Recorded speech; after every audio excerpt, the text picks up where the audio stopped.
മൂന്ന് category students ആണ് ഇപ്പോൾ നമ്മുടെ സമൂഹത്തിലുള്ളത്. അതായത് ആദ്യത്തെ കാറ്റഗറി എന്ന് പറയുമ്പോൾ അവർ നന്നായി പഠിച്ച് അവർക്ക് വ്യക്തമായിട്ടുള്ള ഫ്യൂച്ചറിനെ കുറിച്ചൊക്കെ ഒരു ധാരണയിൽ നന്നായിട്ട് മുന്നോട്ട് പോകുന്നവർ.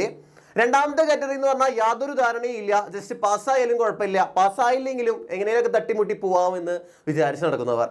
മൂന്നാമത്തെ കാറ്റഗറിയാണ് മക്കളെ, രണ്ടിന് ഇടയിൽ പെടുന്നവരുടെ ഒരു മാനസികാവസ്ഥയുണ്ട്. എത്ര പഠിച്ചിട്ടും ചിലപ്പോൾ നല്ല മാർക്കിലേക്ക് എത്താനായിട്ട് സാധിച്ചിട്ടുണ്ടാവില്ല, ചിലപ്പോൾ ചില എക്സാംസിനൊക്കെ തോറ്റു പോയിട്ടുണ്ടാവാം, തുടങ്ങിയ കാര്യങ്ങളൊക്കെ നേരിടുന്ന മൂന്നാമത്തെ ഒരു വിഭാഗമുണ്ട്.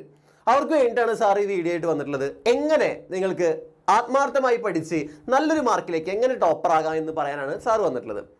കുറച്ച് ഇമ്പോർട്ടൻ്റ് ആയിട്ടുള്ള കീ ഫാക്ടേഴ്സ് ശ്രദ്ധിക്കുന്നതിലൂടെ നിങ്ങൾ വിചാരിക്കുന്ന നല്ലൊരു മാർക്കിലേക്ക് നിങ്ങളെ എത്തിക്കാൻ സാറുണ്ട് ഈ വർഷം CBSE 10 എന്ന് പറയുന്ന നമ്മുടെ എക്സാമിനർ ചാനലിലൂടെ. ത്രൂ ഔട്ട് നമുക്ക് നിങ്ങൾ ഇപ്പോൾ നമ്മുടെ ചാനൽ നോക്കിക്കഴിഞ്ഞാൽ അറിയാം, കൃത്യമായിട്ടുള്ള സ്റ്റഡി പ്ലാനുകളും കൃത്യമായിട്ടുള്ള ലൈവുകളായിട്ട് അടിപൊളിയായിട്ട് മുന്നോട്ട് പോയിക്കൊണ്ടിരിക്കുകയാണ്. 2025-26 വർഷം നമ്മുടെ അധ്യയന വർഷം, അക്കാദമിക് ഇയർ നമ്മൾ തൂക്കിയെടുക്കും. നമ്മൾ വിചാരിച്ച മാർക്കിലേക്ക് നിങ്ങളെ സാർ എത്തിക്കും. പറയുന്ന കാര്യങ്ങൾ കൃത്യമായിട്ട് അനലൈസ് ചെയ്തുകൊണ്ട് അത് ചെയ്യാനായിട്ട് ചുമ്മാ കേട്ടു പോവാതെ അത് ചെയ്യാനായിട്ട് നിങ്ങൾ റെഡിയാണെങ്കിൽ നിങ്ങൾ വിചാരിക്കാത്ത മാറ്റം നിങ്ങളിൽ കൊണ്ടുവരാൻ സാറിന് സാധിക്കും. ചുമ്മാ വന്നൊരു ഓൺലൈൻ പ്ലാറ്റ്ഫോമിൽ നിന്ന് ചുമ്മാ തള്ളി മറിക്കാൻ സാറിന് വലിയ ഇതൊന്നുമില്ല. പറയുന്ന കാര്യങ്ങൾ കൃത്യമായിട്ട് കേൾക്കുകയാണെങ്കിൽ, ആത്മാർത്ഥമായിട്ട് സ്വയം ട്രസ്റ്റ് ചെയ്യുകയാണെങ്കിൽ, എക്സാമിനർ ഫാമിലിയെ ട്രസ്റ്റ് ചെയ്യുകയാണെങ്കിൽ നിങ്ങൾ വിചാരിക്കാത്ത മാറ്റങ്ങൾ നിങ്ങൾക്ക് സംഭവിക്കുക തന്നെ ചെയ്യും. മൂന്നാമത്തെ കാറ്റഗറിയിലെ മക്കൾക്ക് വേണ്ടിയാണ് പറയുന്നത്. നിങ്ങൾ മൂന്നാമത്തെ കാറ്റഗറിയിലാണോ അല്ലയോ എന്നൊന്ന് താഴെ കമൻറ്റ് ചെയ്യാം. ഒരുപാട് വിഷൻസ് ഉള്ള മക്കളാണെങ്കിലും വീഡിയോ കാണുന്നതിലൂടെ യാതൊരു പ്രശ്നവുമില്ല. നിങ്ങൾ ഓരോരുത്തരും ഓരോ ഫ്രണ്ട്സിന് വീഡിയോ അയച്ചു കൊടുക്കുക, അവർക്ക് കൂടി ഹെൽപ്ഫുൾ ആവട്ടെ. കൃത്യമായിട്ട് പറയുകയാണെങ്കിൽ ആദ്യമായിട്ട് എല്ലാവരും പറയുന്ന കാര്യമാണ്, പക്ഷെ ആ പറയുന്ന കാര്യത്തിലൊരു കഴമ്പുണ്ട് മക്കളെ. കമ്പാരിസൺ ഒഴിവാക്കുക. നിങ്ങളെ ഏറ്റവും അടുത്ത സുഹൃത്തായിട്ടോ അല്ലെങ്കിൽ നിങ്ങളുടെ അയൽപ്പക്കത്തുള്ള മാമൻ്റെ മോനായിട്ടോ ഒന്നും കമ്പയർ ചെയ്ത് നിർത്തുക. കാരണം നമ്മൾ ഓരോരുത്തരും പല ഡിഫറെൻ്റ് ആയിട്ടുള്ള ഹ്യൂമൻ ബീയിങ്സ് ആണ്. നമുക്ക് പലർക്കും പല കഴിവുകളാവും ഉണ്ടായിരിക്കുക.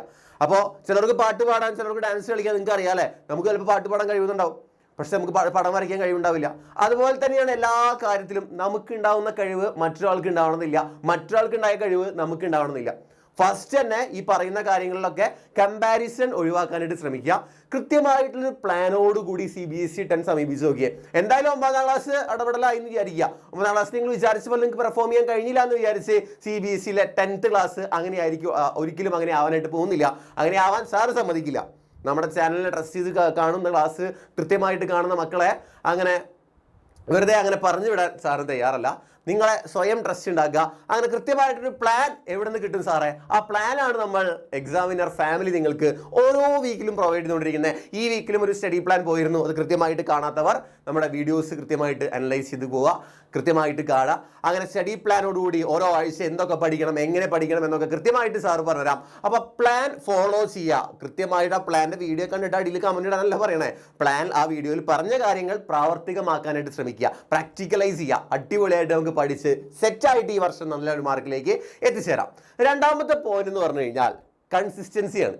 നിങ്ങൾക്ക് എത്രത്തോളം കൺസിസ്റ്റന്റ് ആയിട്ട് പെർഫോം ചെയ്യാൻ പറ്റും നോക്കുക. ചിലപ്പോൾ ഒരു ദിവസം പനി വന്നു, കിടപ്പിലായി, സ്വാഭാവികമാണ്. ഇപ്പോൾ സാറിന് പനി വന്നു കഴിഞ്ഞാൽ ഇവിടെ വന്ന് വീഡിയോ എടുക്കാനോ ലൈവ് എടുക്കാനോ ഒന്നും പറ്റില്ല. അപ്പോൾ ഒരു ദിവസം പഠിച്ചില്ല എന്ന് വിചാരിച്ചിട്ട് ബാക്ക് ഓഫ് ചെയ്യാതെ തിരിച്ച് ട്രാക്കിലേക്ക് കയറാനുള്ള ഒരു മൈൻഡ് സെറ്റ് ഉണ്ടാക്കിയെടുക്കുക. 1-2 ദിവസം വയ്യാതെ ആയി കഴിഞ്ഞാൽ നമുക്ക് ഒന്നും ചെയ്യാൻ പറ്റില്ല. ഹെൽത്ത് വളരെ ഇമ്പോർട്ടൻ്റ് ആയിട്ടൊരു ഫാക്ടറാണ്. ഹെൽത്ത് ഇഷ്യൂസ് ഉള്ള പലരും നിങ്ങളുടെ ഇടയിൽ ഉണ്ടായിരിക്കാം. അപ്പോൾ ആ ഒരു പ്രശ്നങ്ങളൊക്കെ മാറ്റി നിർത്തിയിട്ട് ഇപ്പോൾ എന്തെങ്കിലും വയ്യാതായി തന്നെ പ്ലാനിലേക്ക് തിരിച്ച് കയറാനുള്ളൊരു മൈൻഡ് സെറ്റ് ഉണ്ടാക്കിയെടുക്കുക. അപ്പോൾ അതാണ് രണ്ടാമത്തെ പോയിന്റ് എന്ന് പറയാനുള്ളത്.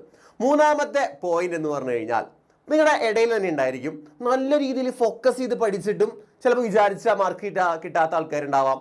കുറച്ച് ക്ലാസ്സിൽ ഒന്ന് നോട്ട് എഴുതി, കുറച്ച് വീട്ടിൽ പോയി അവരുടെ പരിപാടികളൊക്കെ ഇൻസ്റ്റാഗ്രാമൊക്കെ തോണ്ടി, എന്നാലും അവർക്ക് നല്ല മാർക്ക് ഉണ്ടാവും. അവർ ചെയ്യുന്ന വർക്കാണ് മക്കളെ സ്മാർട്ട് വർക്ക്. കുറേ ഹാർഡ് വർക്ക് ചെയ്തിട്ടും നല്ല രീതിക്ക് എത്താത്ത മക്കളുണ്ട്, സ്മാർട്ട് വർക്ക് ചെയ്തിട്ട് ഈസി ആയിട്ട് നല്ല മാർക്ക് സ്കോർ ചെയ്യുന്ന മക്കളുണ്ട്. ഹാർഡ് വർക്ക് ചെയ്യുന്നവരുടെ ഹാർഡ് വർക്ക് ഒരിക്കലും മോശമാണെന്ന് സാറ് പറയില്ല. സ്മാർട്ട് വർക്ക് ചെയ്യുന്നവരുടെയും വർക്ക് അടിപൊളിയാണ്. നിങ്ങൾ നിങ്ങളുടെ കാലിബർ സ്വയം ചൂസ് ചെയ്ത് അല്ലെങ്കിൽ സ്വയം തിരിച്ചറിഞ്ഞുകൊണ്ട് നിങ്ങൾ കാര്യങ്ങൾ ചെയ്യാനായിട്ട് ശ്രമിക്കുക. ഹാർഡ് വർക്ക് ചെയ്യുമ്പോൾ പ്രോപ്പറായിട്ട്, ഫോർ എക്സാമ്പിൾ പറയുകയാണെങ്കിൽ ചിലപ്പോൾ ഉണ്ടല്ലോ നിങ്ങളുടെ സ്കൂളിൽ ഒരു അസൈൻമെൻറ്റ് പറയുകയാണെങ്കിൽ 8 ദിവസം ഉണ്ട് അസൈൻമെൻറ്റിലേക്ക്. നിങ്ങൾ ഓരോ ദിവസവും മെല്ലെ ചെയ്ത് അവസാന ദിവസം എന്ന് പറയുമ്പോൾ പെട്ടെന്ന് കാര്യങ്ങൾ നിൽക്കുമ്പോൾ ആകെ ടെൻഷനാവും. നേരെ മറിച്ച് ഒരു ദിവസം മുന്നാണ് പറയുകയാണെങ്കിൽ ടീച്ചർ പറയുന്നത് നാളത്തെ ദിവസം നിങ്ങൾ സെമിനാർ പ്രസൻറ്റ് ചെയ്യണമെന്ന് പറഞ്ഞു കഴിഞ്ഞാൽ നിങ്ങൾ അടിപൊളിയായിട്ട് പ്രസൻറ്റ് ചെയ്യും. നിങ്ങൾക്ക് ആ സെമിനാർ അടിപൊളിയാക്കണമെന്ന് നിങ്ങൾക്കൊരു മൈൻഡ് സെറ്റ് ഉണ്ടെങ്കിൽ നിങ്ങൾ അടിപൊളിയായിട്ട് പ്രസൻറ്റ് ചെയ്യും. അപ്പോൾ ആ ഒരു മൈൻഡ് സെറ്റ് ഉണ്ടാക്കിയെടുക്കുക. മൂന്നാമത്തെ പോയിന്റ് എന്ന് പറഞ്ഞാൽ മൈൻഡ് സെറ്റാണ്. പ്രോപ്പറായിട്ടൊരു മൈൻഡ് സെറ്റ്. നമുക്ക് എന്തായിത്തീരണം, നമ്മുടെ ലൈഫ് എങ്ങനെ മുന്നോട്ട് പോകണം, നമ്മുടെ പാരൻസിനെ എങ്ങനെ ഹാപ്പി ആക്കണം, അങ്ങനെ ചിന്തിക്കുന്ന മക്കൾക്ക് ഈസി ആയിട്ട് നിങ്ങളുടെ വിഷൻ അച്ചീവ് ചെയ്യാൻ യാതൊരു ബുദ്ധിമുട്ടുണ്ടാവില്ല. അപ്പോൾ ഈ 3 ഫാക്ടേഴ്സ് ഒന്ന് ശ്രദ്ധിക്കുന്നതിലൂടെ നല്ലൊരു മാർക്കിലേക്ക് ടോപ്പർ ആവാനുള്ള കീ ഫാക്ടേഴ്സാണ് ഈ 3 ഫാക്ടേഴ്സ്. ഒന്ന് ശ്രദ്ധിക്കുക. അതുപോലെ കൃത്യമായിട്ട് ചാനൽ ഫോളോ ചെയ്യുക. സബ്സ്ക്രൈബ് ചെയ്യാത്തവരൊക്കെ സബ്സ്ക്രൈബ് ചെയ്ത് വയ്ക്കുക. ഒരുപാട് മാറ്റങ്ങളോട് കൂടിയിട്ടാണ് ഈ വർഷം നമ്മൾ ക്ലാസ് 10 CBSE ചാനൽ ആരംഭിക്കാനായിട്ട് പോകുന്നത്. അത് റീസ്റ്റാർട്ടാണ് മക്കളെ. ഒരു സിനിമയിൽ പറഞ്ഞ പോലെ കംപ്ലീറ്റ്ലി റീസ്റ്റാർട്ട് ചെയ്യാൻ പോവുകയാണ്. നിങ്ങൾക്ക് വേണ്ടി സാർ ത്രൂ ഔട്ട് ഈ വർഷം മെൻറ്ററിങ് സപ്പോർട്ടായിട്ടുണ്ടാവും, നമ്മൾ വിശ്വസിക്കുക. സോ എത്ര പേര് നമ്മുടെ സ്റ്റഡി പ്ലാൻ്റെ വീഡിയോസും അതുപോലെ ഈ ഒരു 3 ഫാക്ടേഴ്സൊക്കെ ശ്രദ്ധിക്കാൻ തയ്യാറായവർ എത്ര പേരുണ്ടെന്ന് കമൻറ്റ് ബോക്സിൽ പറയാം. ഇതുപോലെ രസകരമായ വീഡിയോസുമായി നമുക്ക് വീണ്ടും കണ്ടുമുട്ടാം. Till then bye all. Thank U.